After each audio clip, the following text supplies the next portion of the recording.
At the 2025 Canton Fair, Chinese merchants generally required Indian clients to pay in full or provide a high deposit up front, refusing to cooperate otherwise. They also outright rejected requests from some Indian clients for free samples. Chinese chambers of commerce warned new merchants to scrutinize Indian clients carefully. This is not just happening in Guangzhou. In Yiwu, China's hub for small commodities, the same unspoken rule has long been industry consensus.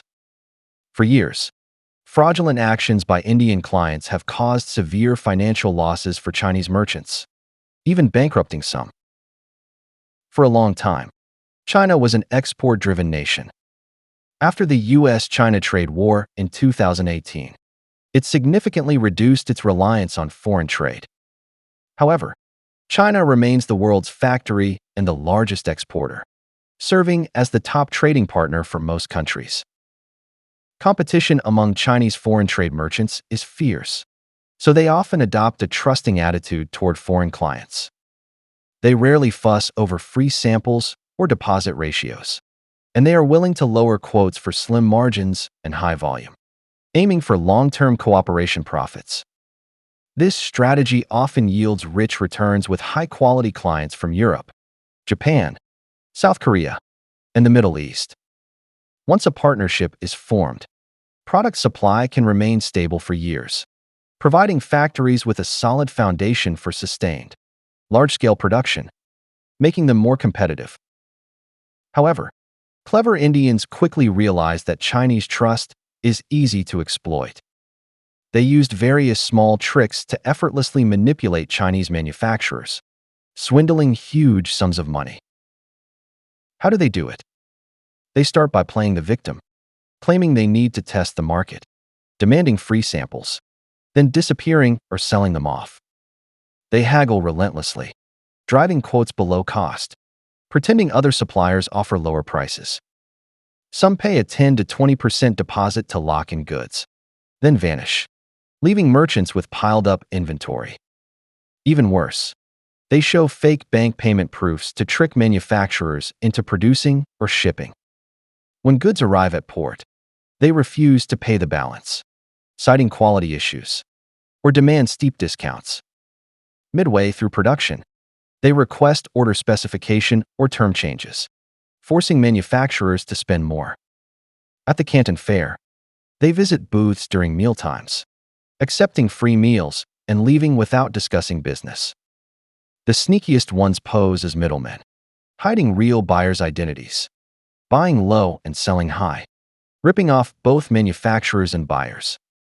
These tactics leave Chinese merchants defenseless, suffering devastating losses, with countless hard-learned lessons. In the information age, every action leaves a trace. The misdeeds of some Indian merchants have brought shame to all of India, spelling disaster for those Indian merchants who want to do honest business. They face punishment alongside the bad actors, dealing with higher deposit ratios and stricter delivery terms. When they seek customized services, Chinese willingness to take orders is low, and requirements are far tougher than for clients from other countries.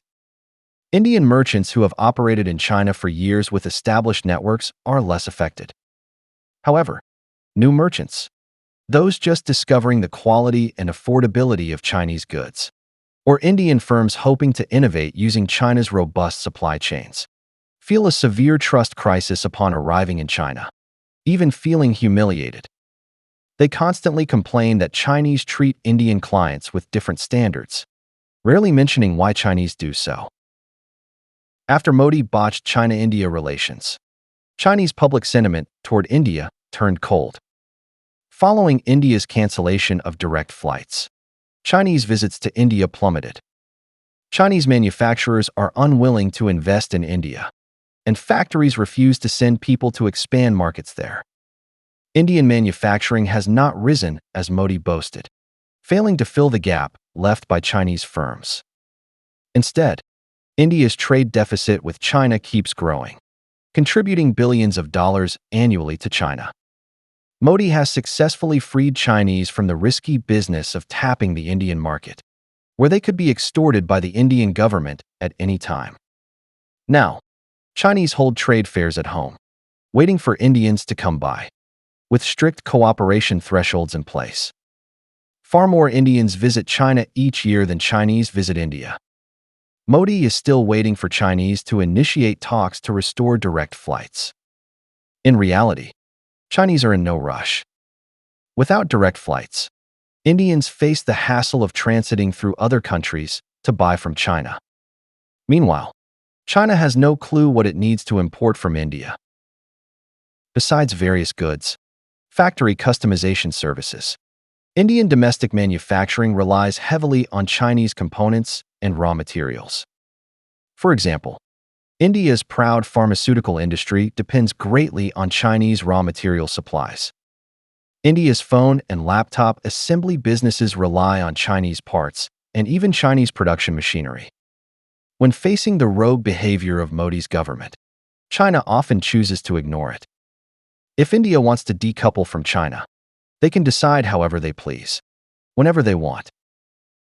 An Indian netizen messaged me, asking why China refuses to make concessions despite India and the US contributing such large trade deficits to China annually. I think he completely misunderstands that trade is two-way. The US and India get Chinese goods and services, while Chinese only get dollars. Dollars are essentially just accounting symbols. If they cannot buy the high-quality goods and services China offers, they are worthless. So, China owes nothing to the US or India. The US, at least, was China's ally in World War II, helping defeat Japanese fascism, and provided a vast market for China's economic takeoff after reforms, contributing to China. Chinese have some goodwill toward them. But India, to China, is just a troublemaker. Chinese do not need Indian rupees. China has the goods India needs, and Indians pay in dollars. It is a pure interest exchange, with no friendship involved. It is just business. Do not think one side is more important to the other.